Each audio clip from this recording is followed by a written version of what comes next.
Buenos días, hermanos. Cuando nos acercamos a la forma en la que escribe el apóstol Juan, por ejemplo, el Evangelio, las cartas y el libro de Apocalipsis, encontramos que su estilo es diferente, por ejemplo, al estilo de Pablo. La forma en la que escribe Juan es una forma que se ha llamado literariamente como la amplificación. Es decir, él empieza a dar vueltas, pero cada vez va profundizando más y más y más y más en todos los detalles que él quiere tratar. Él no es como Pablo, que da una premisa, da unos puntos y luego llega a la conclusión, sino él empieza a abordarlo de esa manera. Y Dios, inspirándolo para escribir estos libros, ha usado ese estilo del apóstol Juan para revelar su palabra a nosotros también. Y en este caso, el libro de Apocalipsis no es la excepción. Sin embargo, si queremos aprender sobre el libro de Apocalipsis, debemos entender que el libro se desarrolla a través de visiones progresivas que van ampliando la perspectiva de lo que está viendo Juan. Es decir, una y otra vez, mientras sigamos estudiando este libro, vamos a ver visión tras visión tras visión. En Apocalipsis capítulo 1, Juan recibe una visión de Cristo glorificado. Y en el capítulo 2 y 3 que ya estudiamos, en esa misma visión, ve a ese Cristo glorificado caminando en medio de sus iglesias, evaluándolas, exhortándolas y corrigiéndolas. Y ahí se acaba la primera visión. Esa es la primera visión que nosotros hemos estado estudiando acerca de este libro. Pero en Apocalipsis 4 y 5, que es donde nos encontramos, ocurre un cambio radical de perspectiva. Entonces ya no estamos en la tierra, ya no vemos la realidad de lo que está ocurriendo en la vida de la iglesia en la tierra, sino que Juan es llevado al cielo para contemplar la historia desde el trono. Y entonces ve una perspectiva totalmente diferente, ve una perspectiva celestial. Y mientras la iglesia es perseguida en la tierra, mientras el poder parece estar en manos humanas, Juan ve quién es el que está gobernando realmente y qué es lo que está ocurriendo. Porque mientras hay persecución, hay lucha, hay guerra, en el cielo está ocurriendo algo. Y lo que está ocurriendo es que el cielo está adorando a Dios. Ahora, quiero que Apocalipsis 4 que hemos venido estudiando, y especialmente esta porción que vamos a tratar en esta mañana, que es del verso 7 al verso 11, la veamos con una pequeña ilustración que quiero traer. Piensen ustedes en un partido de fútbol. Piensen en un estadio un momento. Los que han ido a los estadios o los que han visto en la televisión un partido de fútbol, ¿qué observamos?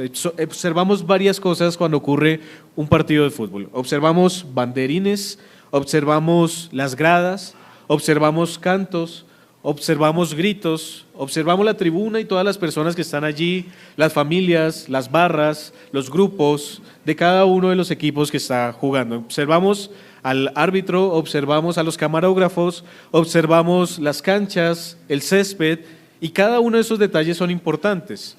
Pero para que nosotros juntos, si fuéramos a ver el mismo partido, saltáramos de emoción cuando se marcara el gol, gritáramos cuando hubiese una falta, no podríamos estar cada uno enfocado en cada una de esas cosas que acabé de mencionar. Imagínese usted 90 minutos viendo el césped tan bonito como quedó cortado. O imagínese usted durante esos 90 minutos mirando los banderines, las tribunas, y a pesar de que eso puede llamar la atención de muchos, por ejemplo, especialmente cuando es la primera vez que uno va a un estadio, no obstante, la atención se tiene que centrar en un punto particular. Y ese punto, cuando hablamos de fútbol, es el balón. ¿Y quién tiene ese balón de manera particular?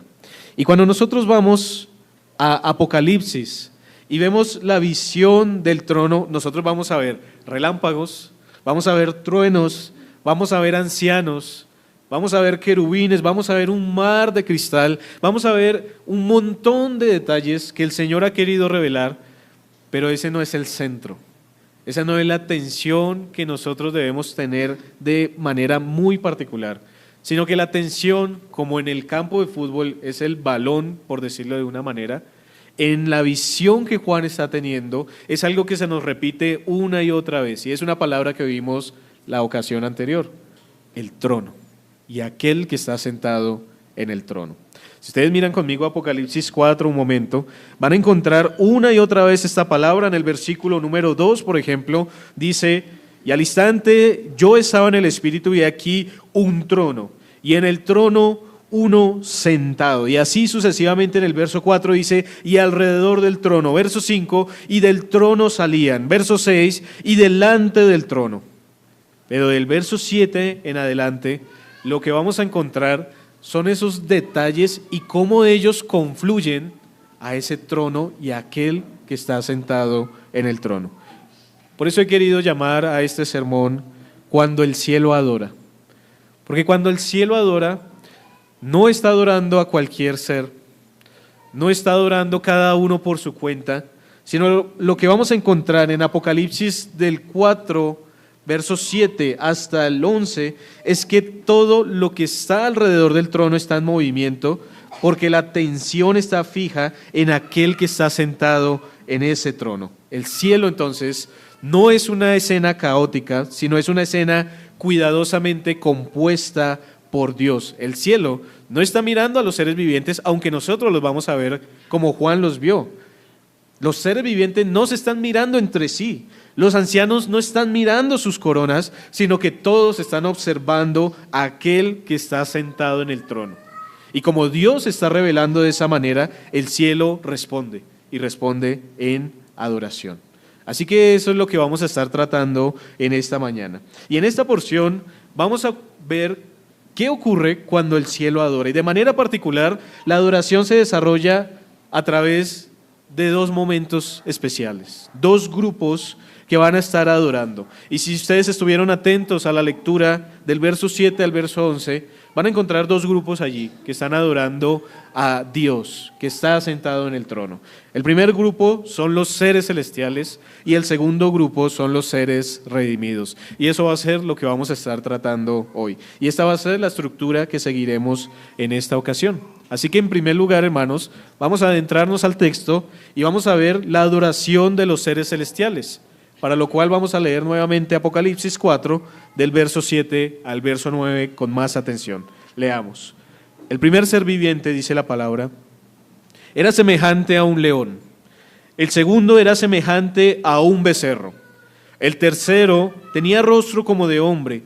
Y el cuarto era semejante a un águila volando. Y los cuatro seres vivientes tenían cada uno 6 alas. Y alrededor y por dentro estaban llenos de ojos, y no cesaban día y noche de decir: Santo, Santo, Santo es el Señor Dios Todopoderoso, el que era, el que es y el que ha de venir. Y siempre que aquellos seres vivientes dan gloria y honra y acción de gracias al que está sentado en el trono, al que vive por los siglos de los siglos, vamos a dejar hasta ahí. Ahí vamos a ver esa porción de la adoración de los seres celestiales. Lo que Juan está haciendo aquí, mis hermanos, es describir lo que él está viendo. Y él está viendo 4 seres que llama él los seres vivientes, pero Juan está utilizando imágenes tomadas de Ezequiel capítulo 1, y quiero que me acompañen allí para que podamos observar por nuestra propia cuenta lo que nos dice la palabra. Ezequiel capítulo 1,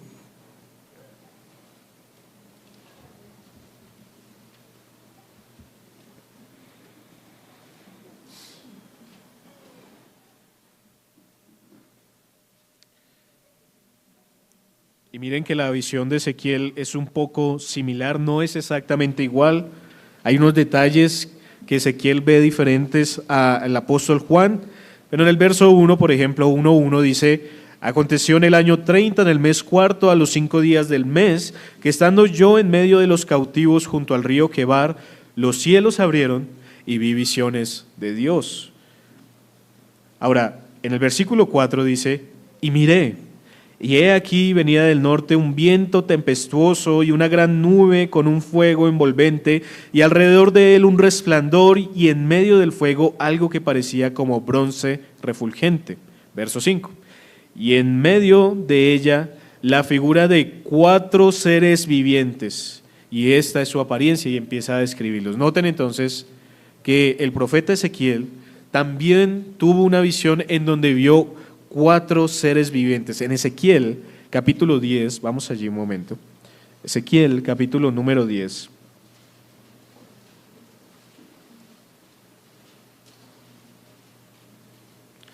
En Ezequiel capítulo 10 se les va a poner un nombre a estos seres vivientes que Juan no menciona en Apocalipsis, pero que lo más probable, hermanos, es que sean estos mismos. Versículo 3, por ejemplo, dice: y los querubines estaban a la mano derecha de la casa cuando este varón entró, y la nube llenaba el atrio de adentro. Versículo 7 dice: y un querubín extendió su mano de en medio de los querubines al fuego que estaba entre ellos, y tomó de él y lo puso en las manos del que estaba vestido de lino, el cual lo tomó y salió. Y si ustedes siguen leyendo el capítulo 10, va a decir que estos eran los mismos que Ezequiel había visto junto al río Quebar, que está haciendo referencia a Ezequiel capítulo 1. Pero estos querubines, según la descripción de Ezequiel, tienen 4 alas. Y hay otra descripción que sí nos hace referencia a unos seres que tienen 6 alas, que nuestro hermano Francisco Baldrich leyó, y está en Isaías capítulo 6. Sin embargo, en Isaías capítulo 6 se nos habla de serafines. Y algunos están debatiendo si lo que está viendo Juan en Apocalipsis 4 son serafines o son querubines. Ahora, yo no creo que podamos definir correctamente cuál de los dos grupos es, pero lo que sí entiendo es que Juan no se está enfocando tanto en si son querubines o serafines, sino en lo que están haciendo estos seres y lo que representan estos seres. Volvamos entonces otra vez a Apocalipsis capítulo número 4, porque esto nos va a servir para entender cuál es la identidad de estos seres que vamos a llamar los seres celestiales, que el texto llama los seres vivientes, porque aunque Juan no los llama explícitamente querubines ni serafines, sí los presenta con características de ambos, y esto es importante porque Juan no está interesado en clasificarlos, sino en mostrarnos cómo el cielo está respondiendo ante aquel que está sentado en el trono. Y lo que Juan contempla es algo que pudiéramos llamar una representación pictórica y simbólica. ¿Qué significa eso? Miren, cuando uno es pequeño, tal vez no nos acordamos, pero sí podemos ver a los niños. Los niños no saben leer, pero usted le pone un libro con imágenes y él empieza a detallarlas y a analizarlas. Es decir, aprende muchas veces primero con las imágenes y luego con la escritura. Y lo que el Señor está haciendo con todo esto es darnos un permiso legítimo de hacernos una imagen en nuestra mente conforme a su revelación para que entendamos las verdades del Evangelio. Entonces Dios nos está permitiendo a través del libro de Apocalipsis que imaginemos cómo es el trono. Dios nos dio también una revelación física de ese trono a través del tabernáculo y del templo, especialmente ese templo que mora entre los hombres, que es el Señor Jesucristo.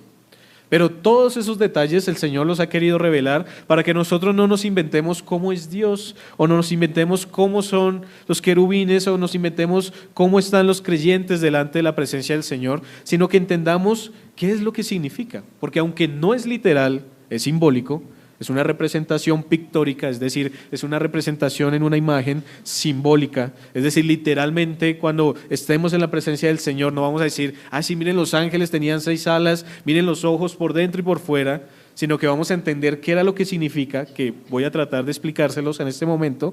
Vamos a poder contemplar mejor entonces lo que el Señor ha revelado. Y entonces lo que Juan contempla es esta representación, es esta revelación a través de símbolos, y son estos símbolos los que Juan está describiendo, y son estos símbolos los que el Señor quiere que interpretemos para que hallemos consuelo. ¿Por qué?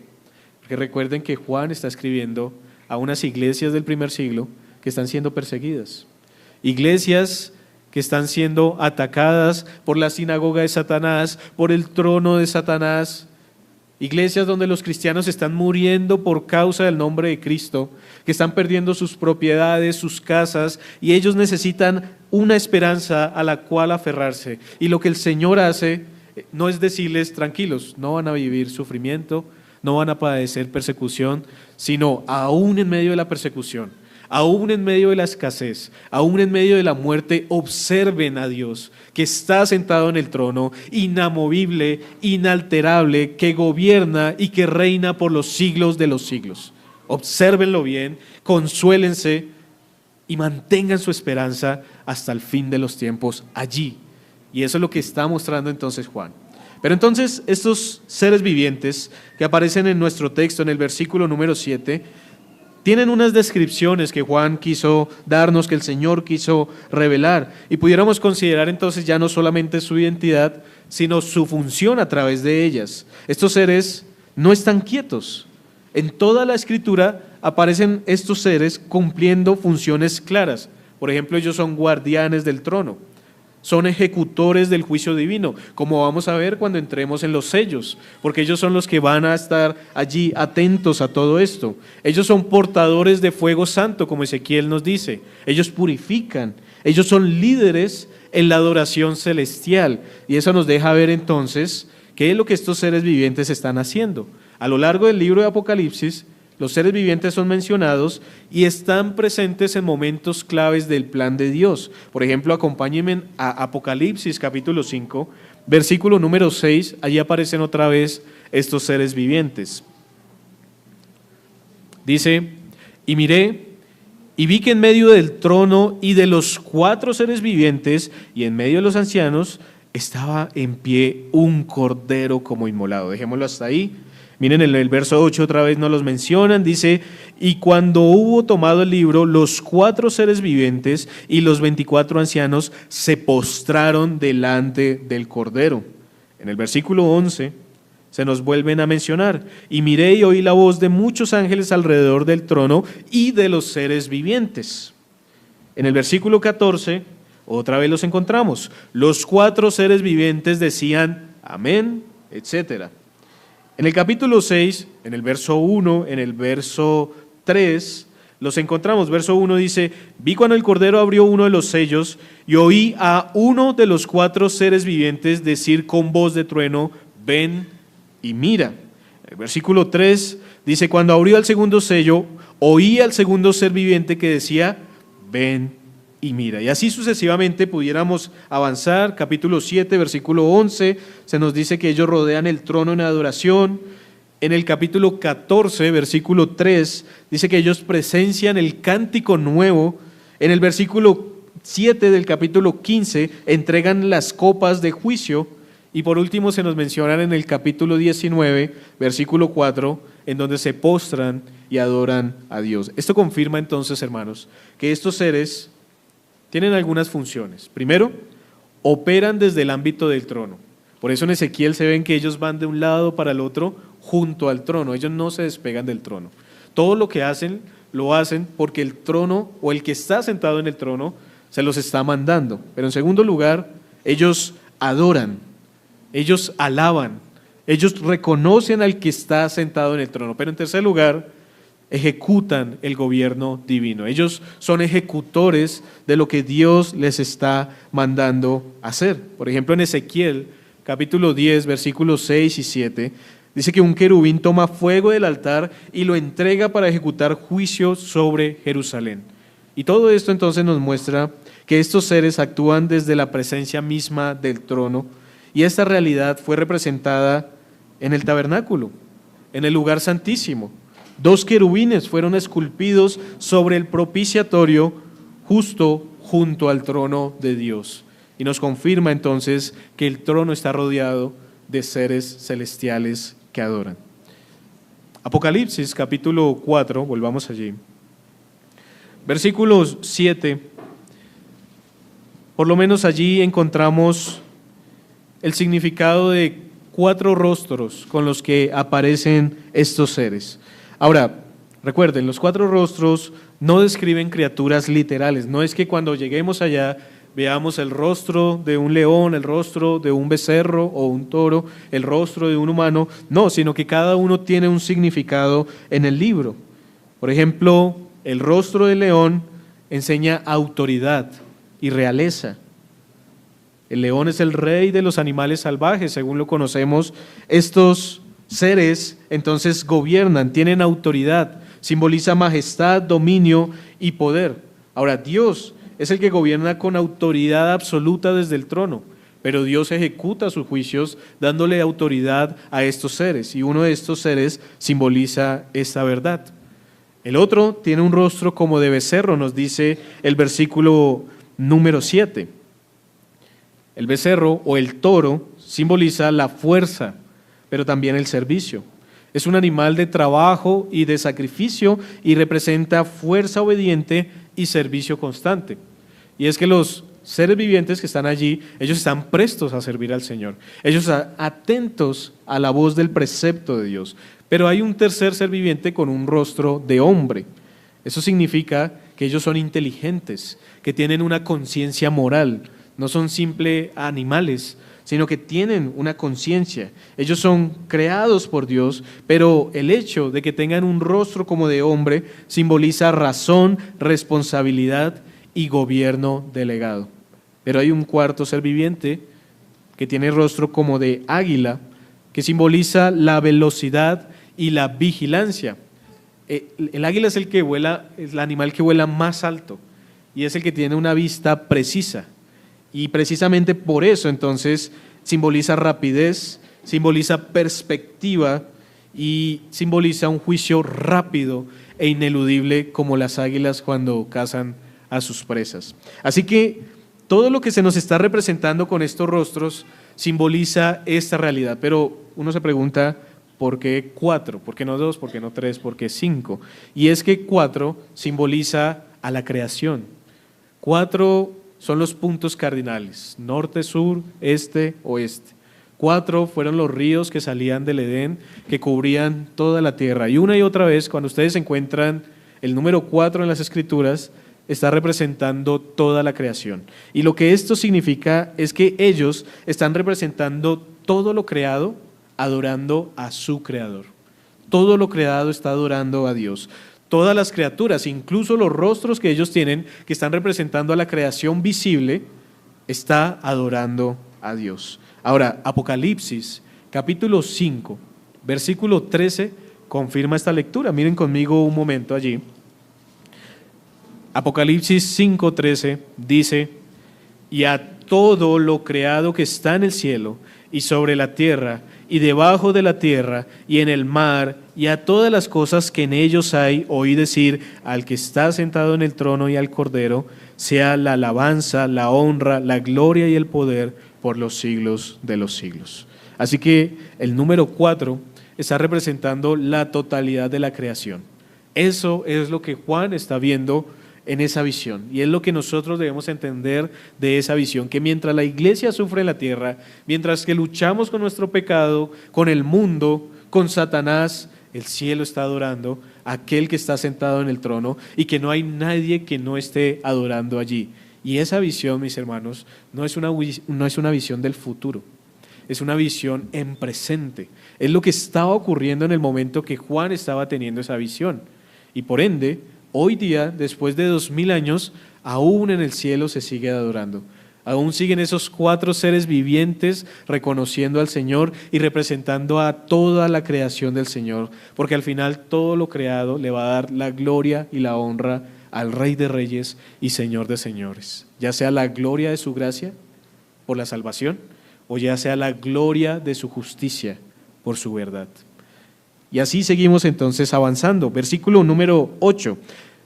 Ahora se nos habla de la naturaleza de estos seres vivientes. Dice el versículo 8, y los 4 seres vivientes tenían cada uno 6 alas, y alrededor y por dentro estaban llenos de ojos. Y paremos ahí un momento.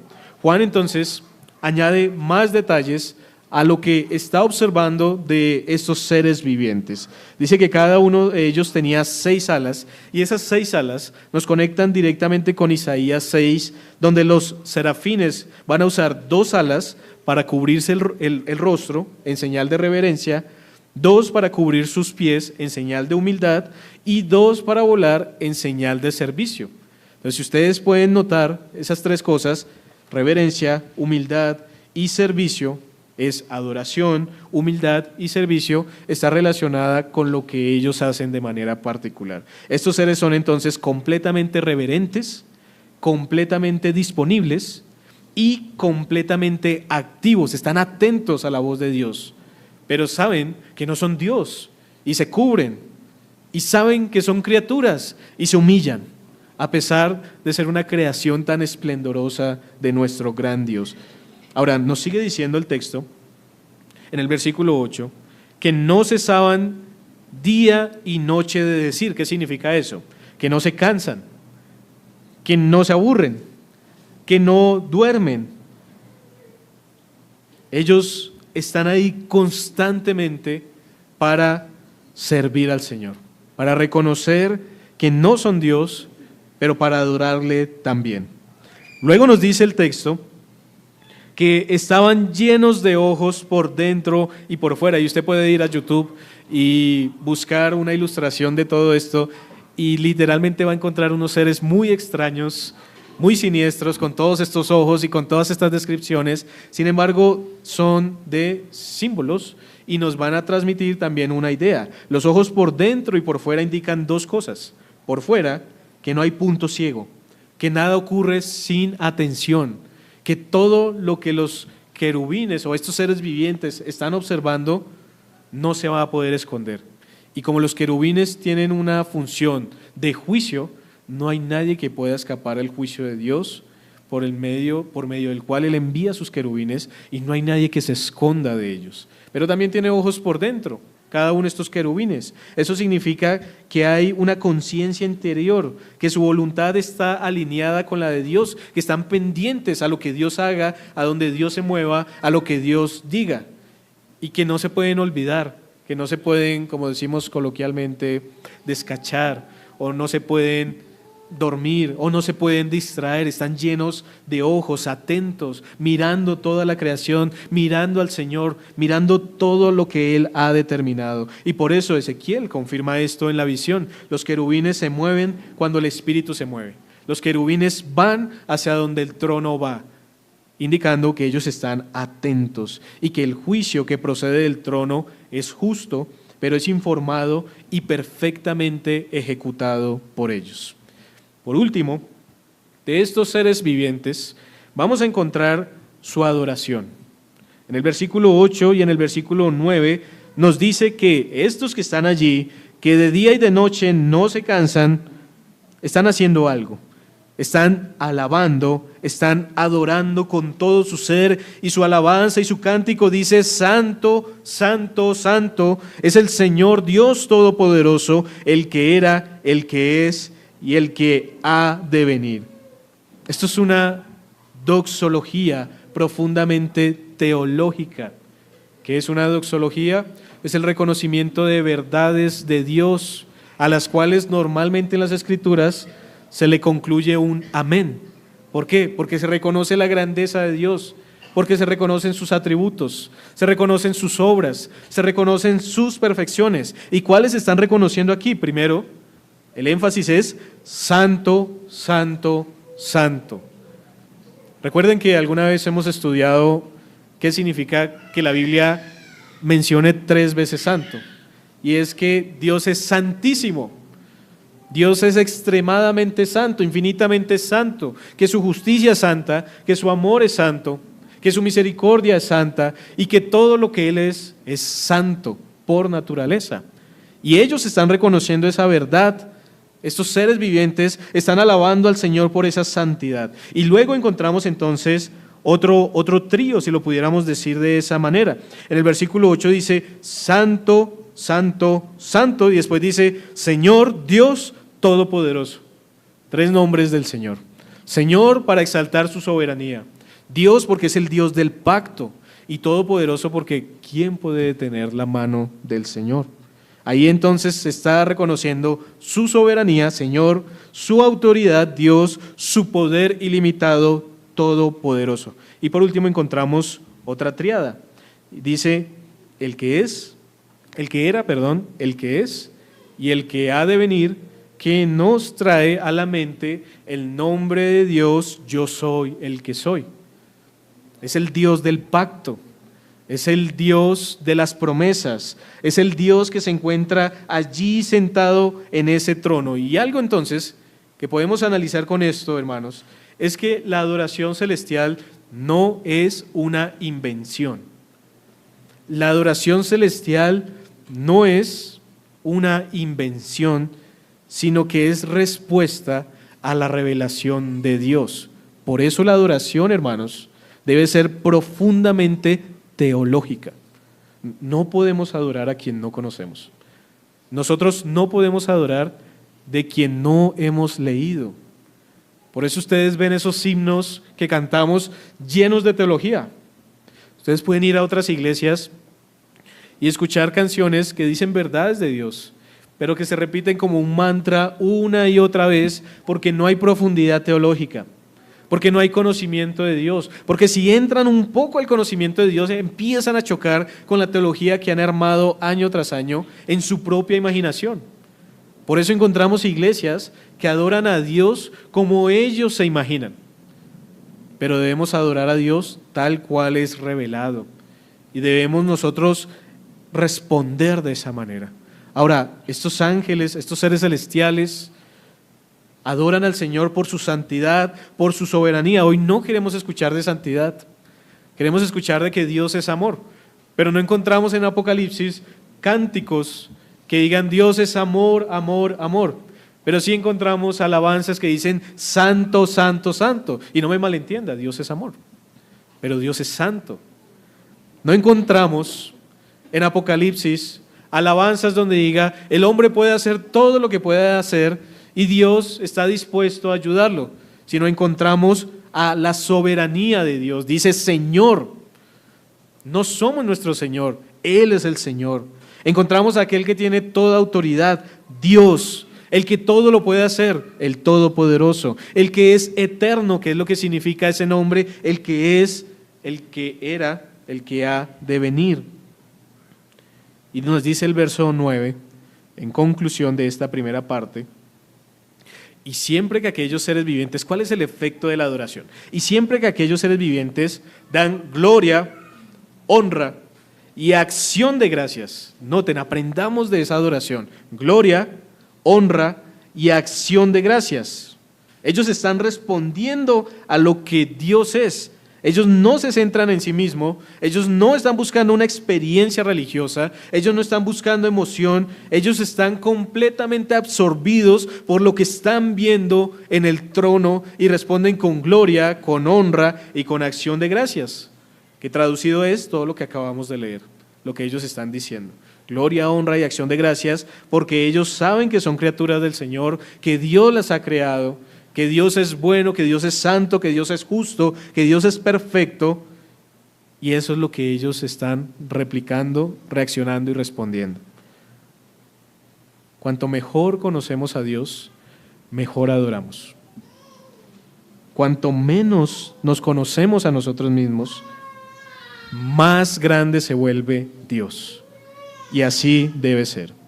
Y es precisamente, hermanos, esta adoración perfecta de los seres celestiales la que prepara el escenario para algo que para mí es más asombroso. Y es que hay otro grupo que se va a unir a esa adoración. No es una segunda adoración, no es una adoración diferente. Se va a unir a esa adoración y ahora Juan nos va a mostrar cómo responde el pueblo de Dios cuando el cielo adora. Así que en segundo lugar, ya vimos la adoración de los seres celestiales. Consideremos ahora la adoración de lo que he llamado los seres redimidos. Versículo 10 y versículo 11. Dice así la palabra. Los 24 ancianos, bueno, conectémoslo con el 9 para entenderlo mejor. Y siempre que aquellos seres vivientes dan gloria y honra y acción de gracias al que está sentado en el trono, al que vive por los siglos de los siglos, los 24 ancianos se postran delante del que está sentado en el trono y adoran al que vive por los siglos de los siglos y echan sus coronas delante del trono diciendo, Señor, digno eres de recibir la gloria y la honra y el poder porque tú creaste todas las cosas y por tu voluntad existen y fueron creadas. El capítulo 4 y el capítulo 5 son un solo mensaje, hermanos, que está dividido en esas dos partes, 4 y 5. El capítulo 4 va a adorar a Dios por su creación. El capítulo 5 va a adorar a Dios por su redención.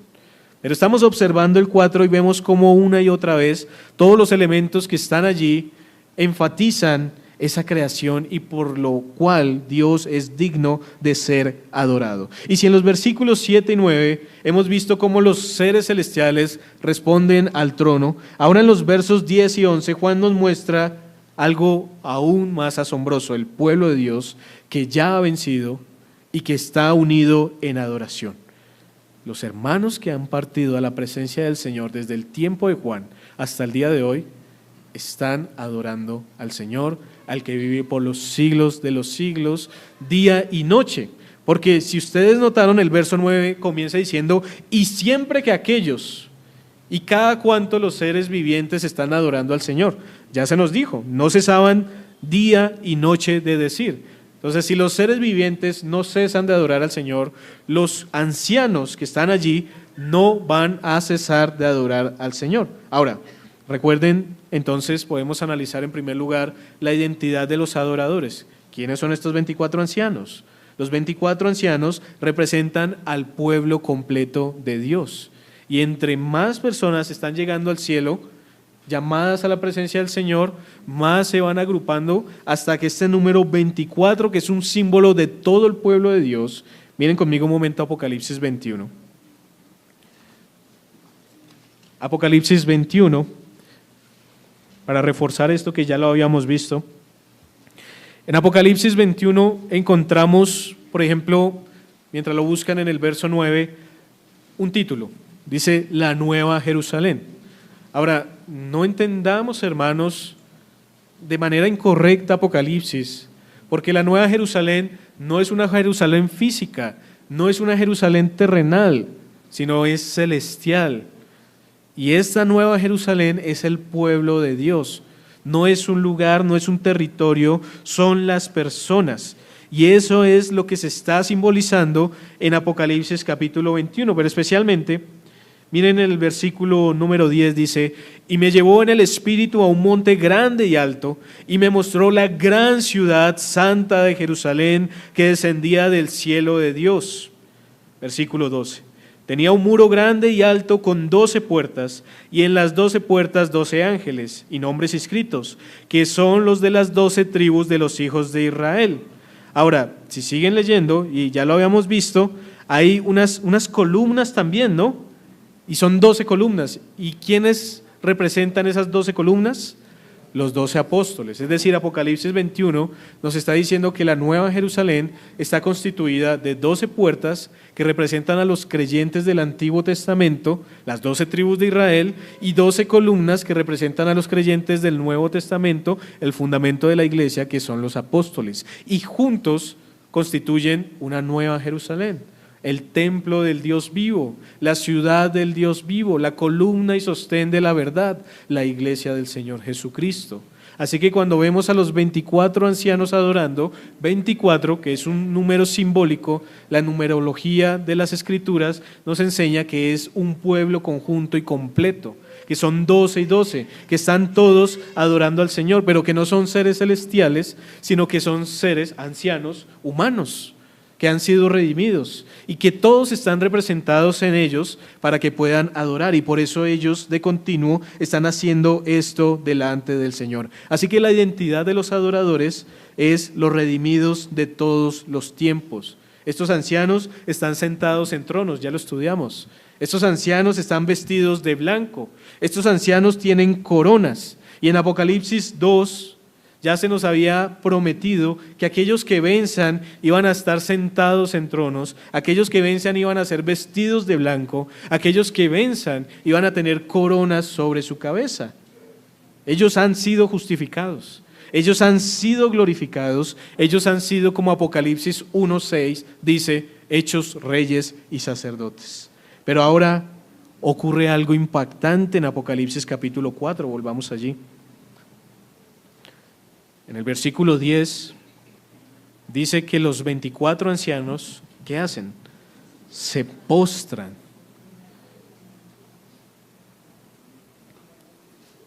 ¿Cuáles entonces son las acciones? Ya vimos la identidad de los adoradores.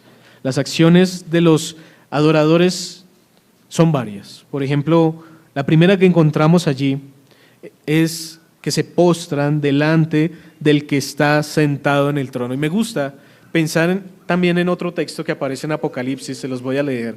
En Apocalipsis 22, versículo 8 y versículo 9, que dice lo siguiente: yo, Juan, soy el que oyó y vio estas cosas, y después que las hube oído y visto, me postré para adorar a los pies del ángel que me mostraba estas cosas. Pero él me dijo: mira, no lo hagas, porque yo soy consiervo tuyo, de tus hermanos los profetas y de los que guardan la palabra de este libro. Adora a Dios.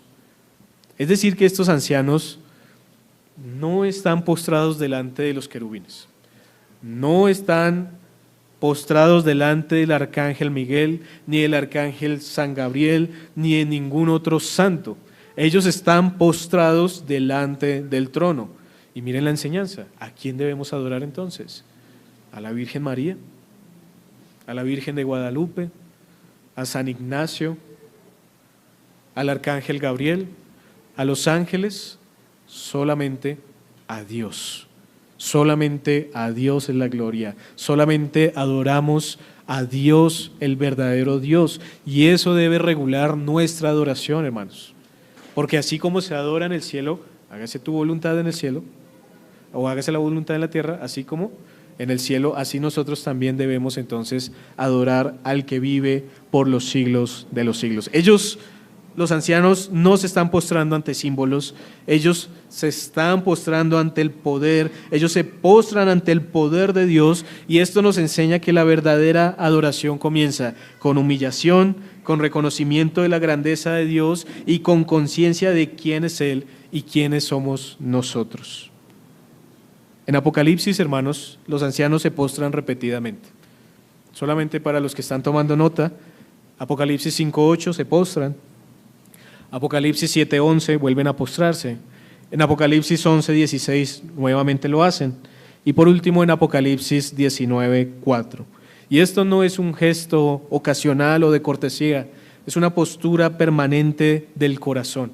Y nosotros que adoramos en espíritu y en verdad, cuando nos acercamos al Señor, debemos hacerlo con esa misma actitud de postrarnos delante de su presencia. No literalmente, no estamos buscando ahora adoradores que se tiren al piso aquí en este lugar, pero sí que derramen sus corazones delante del Señor, que derramen su espíritu y lo reconozcan a Él, como estos ancianos. No importó que tuvieran coronas, no importó que estuvieran vestidos de blanco, más bien cogen sus coronas y las colocan delante del Señor. Y ahí viene entonces, para no saltarme, la segunda acción. La primera acción es: se postran. La segunda acción que nos dice Apocalipsis 4 es que adoran al que vive por los siglos de los siglos.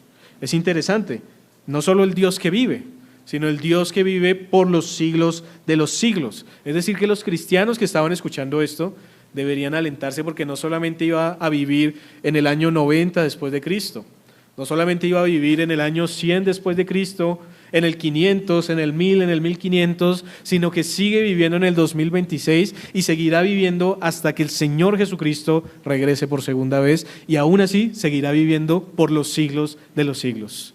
Y eso debe llenarnos de consuelo, porque quiere decir que el Dios que gobernó en el primer siglo es el Dios que gobierna nuestro siglo, y es el Dios que gobernará por los siglos de los siglos. Es el Dios que tiene el control de todas las cosas. Es el Dios que salva, es el Dios que se autoexalta, es el Dios que es adorado, y nosotros debemos consolarnos y aferrarnos a esa verdad.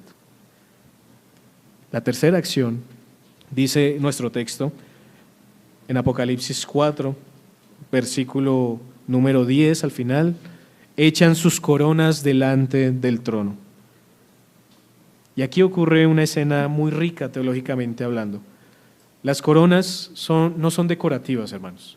Las coronas realmente son el cumplimiento de la promesa a los vencedores. Por ejemplo, en Apocalipsis capítulo número 3, ahí un poquito atrás, en el versículo 21, por ejemplo, vemos ese reino, cuando dice: al que venciere le daré que se siente conmigo en mi trono, así como yo he vencido y me he sentado con mi Padre en su trono. Pero en Apocalipsis 2, versos 26 y 27, se nos muestra el gobierno que ellos van a tener, y el uso que le van a dar a esas coronas que simbolizan ese gobierno.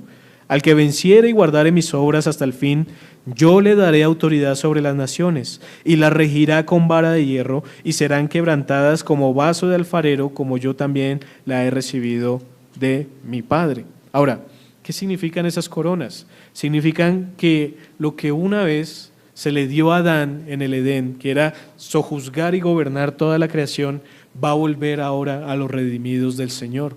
Ahora los redimidos son los que van a gobernar junto con Cristo en el centro los nuevos cielos y la nueva tierra.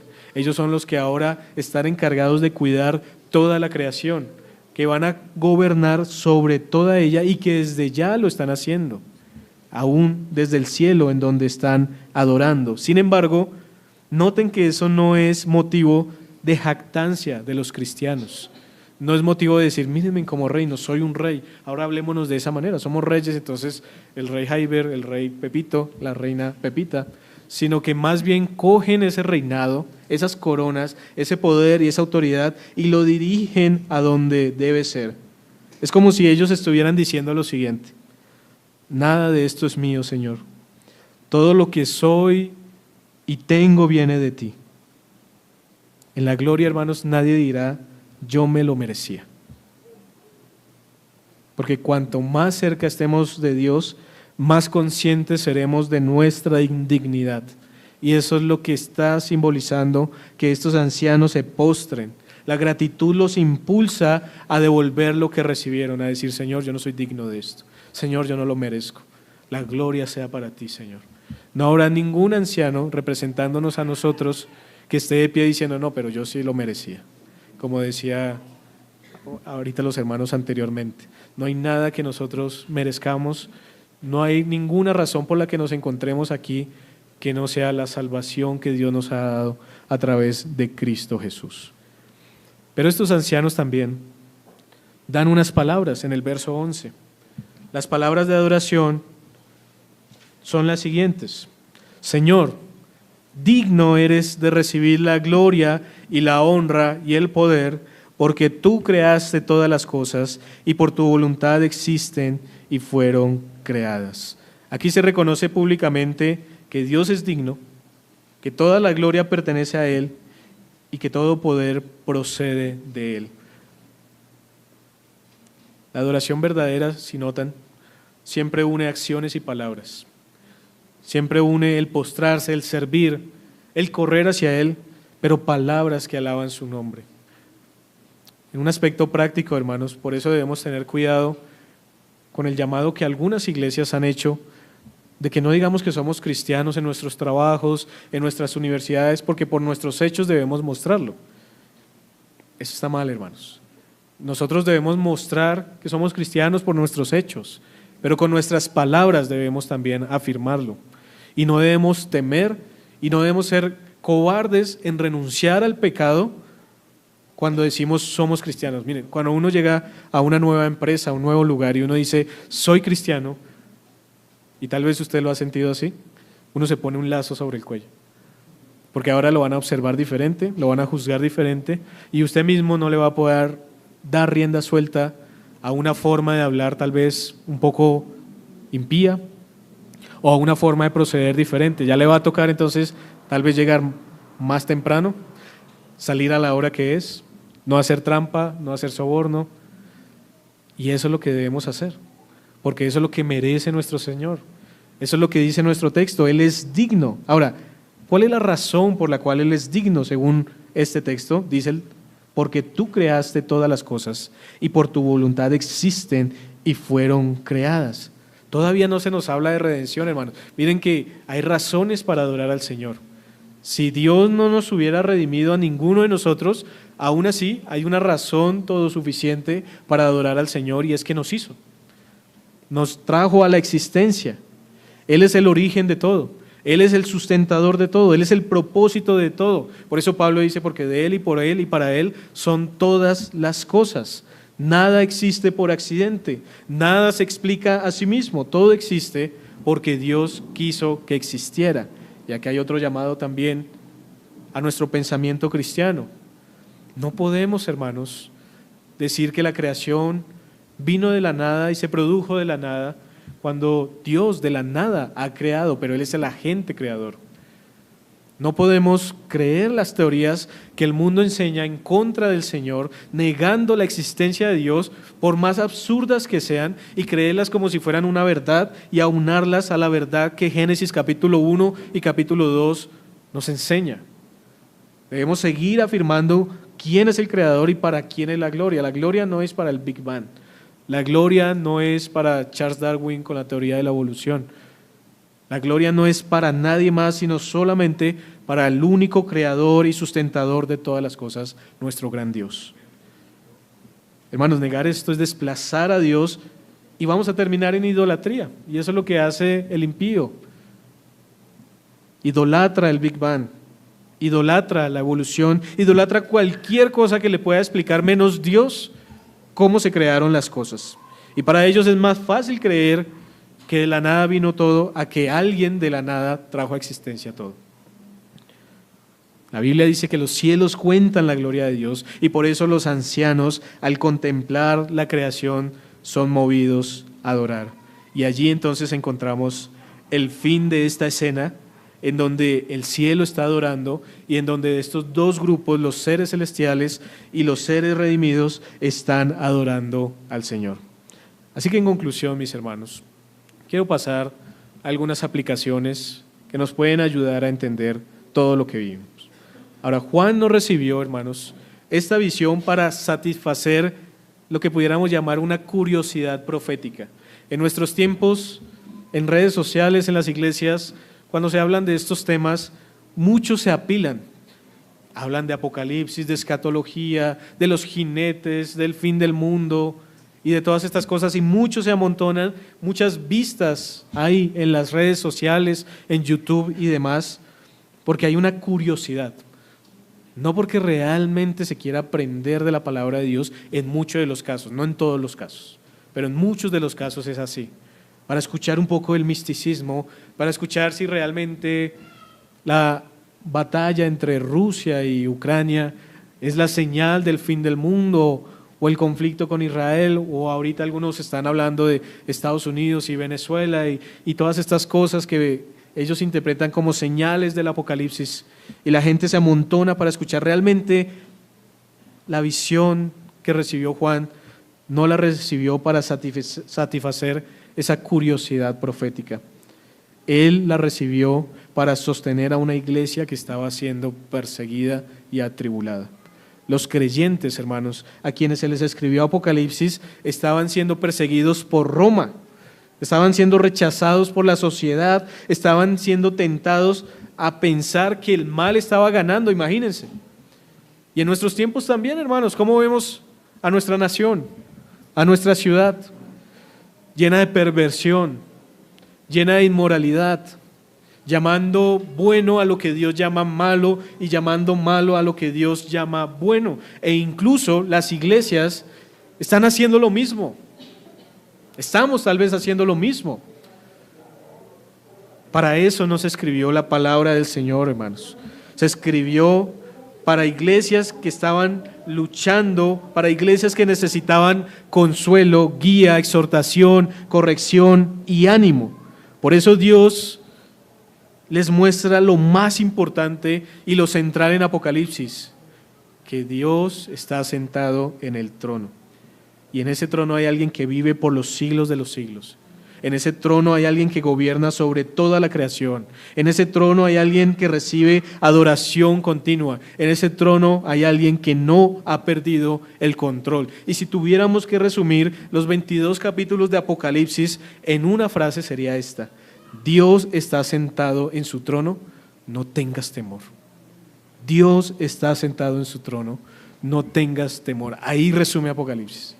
Apocalipsis no se trata de los símbolos ni de nada de estas cosas, se trata de que Dios está sentado en el trono. Pero ahora, este pasaje también nos habla de la adoración y nos enseña lo que es la verdadera adoración. Apocalipsis 4 corrige muchos conceptos equivocados que hoy existen sobre la adoración. Por ejemplo, no adoramos para atraer la presencia de Dios. Adoramos porque Él ya está sentado en el trono y está en medio de nosotros. No adoramos porque la adoración le dé algo a Dios que Él no tiene.